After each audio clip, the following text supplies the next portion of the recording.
There is an old African proverb. If the rhythm of the drum beat changes, the dance step must adapt. In the current environment that we're in, it is imperative that we keep our dance step aligned to the rhythm of the environment. My name is Ruddy Makoni. I'm the founder for Raw Dried Fruit Zimbabwe. We are a fruit and vegetable processing business that focuses mainly on dehydration techniques that allow us to preserve product when in season for consumption out of season.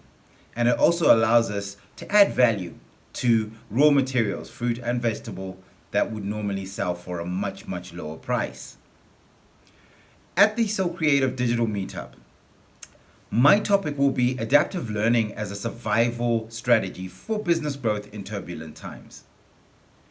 Beginning in 2019, February that is, I took the step into becoming an entrepreneur. I left corporate. It was difficult. In corporate, you have so many structures in place and you focus on your main role. Whereas as an entrepreneur, you are the role. You are every sphere of what needs to be done within your business. I had to ensure that my brain then got fine-tuned, or my brain got aligned to the fact that I needed to be able to do and multitask in different roles. One day I'll be an accountant. Next day I'm the operator. Next day I'm the driver. Next day I'm cutting vegetables. This was amazing for me because it made me understand the various things that I needed to do within my sphere of influence and within my business. My encouragement and my hope is that you would find the same thing as well. That as you move forward as an entrepreneur, social entrepreneur, you can also adapt to the very changes that may need to happen in order for you to succeed. 2019 was amazing. Year of growth. It was amazing to interact with so many different suppliers, customers, and different people. 2020 was different. 2020 came with so many challenges, one that we all know.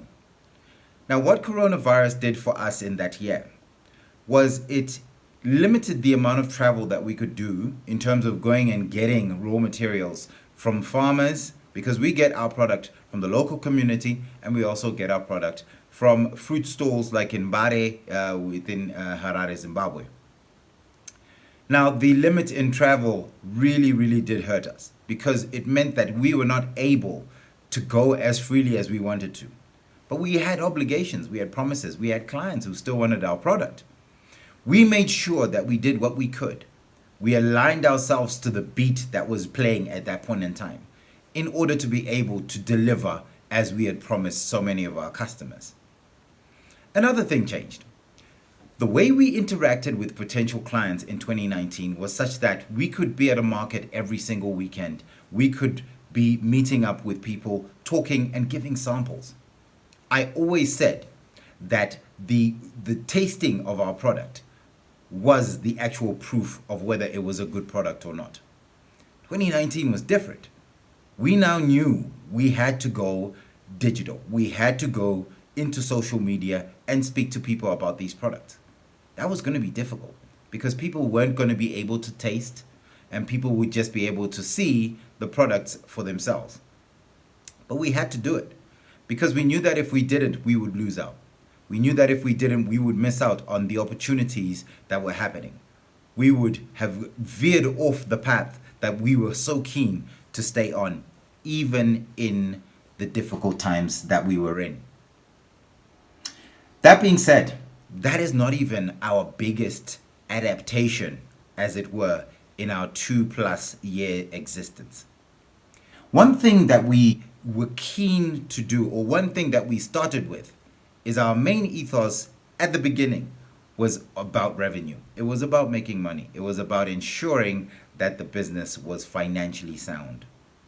But as we interacted more and more with the people within the communal areas, we started to see that there was something more. We started to align, and we needed to align ourselves to another ethos which would allow us to influence more people. Now we looked at this situation and we said, we need to go and be able to equip people to be self-sustaining within their environment. Look at it this way. How can a business in Harare benefit from raw materials found in the communal areas, whilst the people in the communal areas cannot benefit from those things as well? Raw materials such as mangoes will fall down from the trees.